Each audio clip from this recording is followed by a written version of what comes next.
Dead Space 3.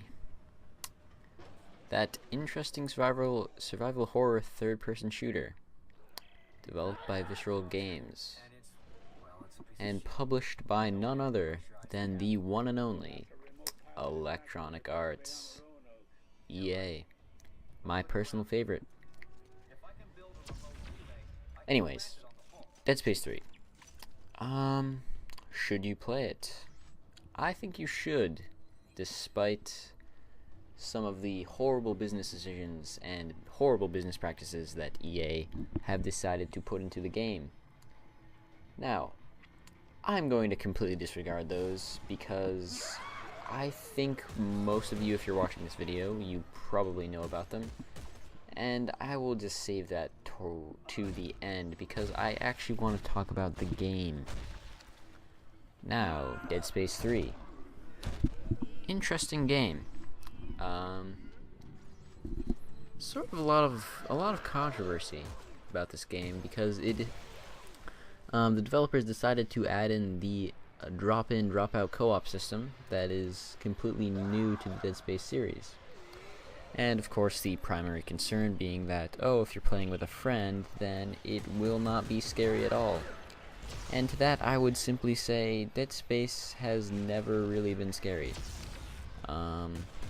I'd say there's a difference between scary and startling. When you're turning a corner and a monster pops out at you, that will startle you, but will you be up at night being afraid for your life thinking about that monster? No, absolutely not. Dead Space has never really been that scary of a title. I'm sorry if I'm disappointing many fans when I say that, but it's not really that scary. I'm sorry. Now, anyways, Dead Space 3. So, they've added this cool weapon bench idea, which I think is one of the shining lights in Dead Space 3. It adds a lot of unique customization, and it is loaded with content. There seems to be a lot of cool customization options that you can put into the game. That you can put into your guns, rather. And that's really cool.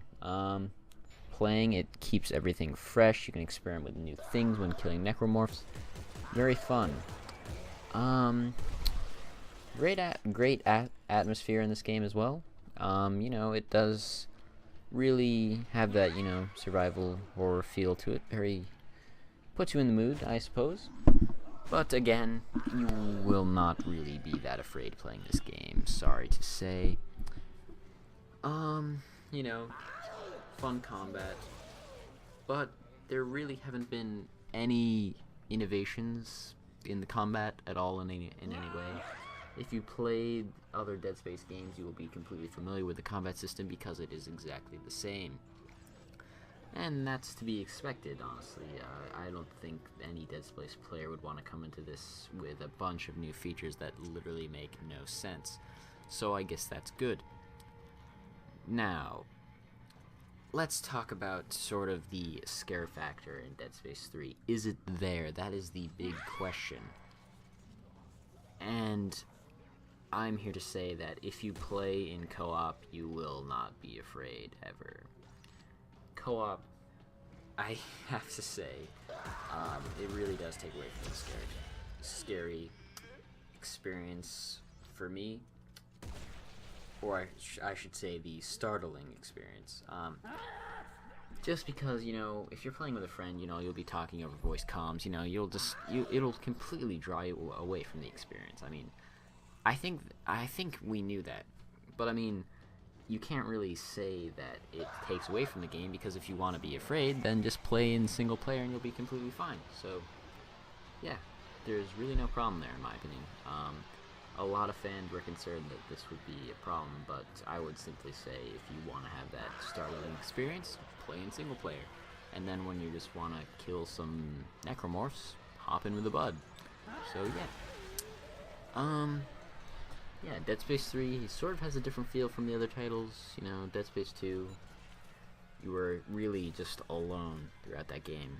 In Dead Space 3, you're sort of with other people. even if you're playing in single player, you're with other humans, I guess, and that kind of makes it not as scary.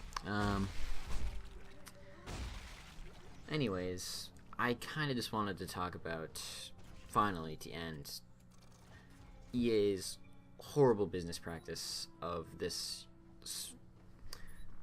Oh, so much. The on-disc DLC, sort of, the microtransactions that apparently are in this game. Just horrible, horrible things.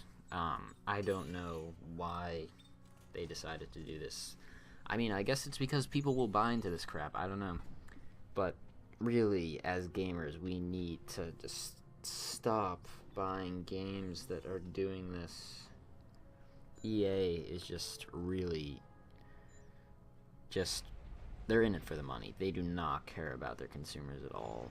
They will do anything. I mean, like, when you think about it, all the suits, microtransactions, all that stuff that's downloadable content, I would simply say, why isn't that stuff that's included in the game when we're buying it? Because I'm paying $60. I want a complete title. I mean, this is Dead Space 3, big game here. I want a full experience in buying the game. I don't want to have to pay extra money to get a complete experience, okay? Ugh, anyways, EA just disgusts me, but, to wrap up, my personal review of Dead Space 3, if I had to rate it out of 10, I would say 8 out of 10, personally. It's a good game, but it does not, by any means, deserve the 9 out of 10, 10 out of 10s that some reviewers are giving it. I think that is just way too generous. I mean, it's just, all Dead Space 3 is the continuation of the story in Dead Space 2. There's not really anything new added. It's not even that scary. I mean, it's just the continuation of the story. So, yeah, 8 out of 10. Should you play it? Yes, it's worth playing. But, I mean, is it really worth giving EA money? I don't know. It's up to you. But, overall, it's worth playing, you know. I'm having a blast with it currently, so, yeah. I will see you guys later. Bye.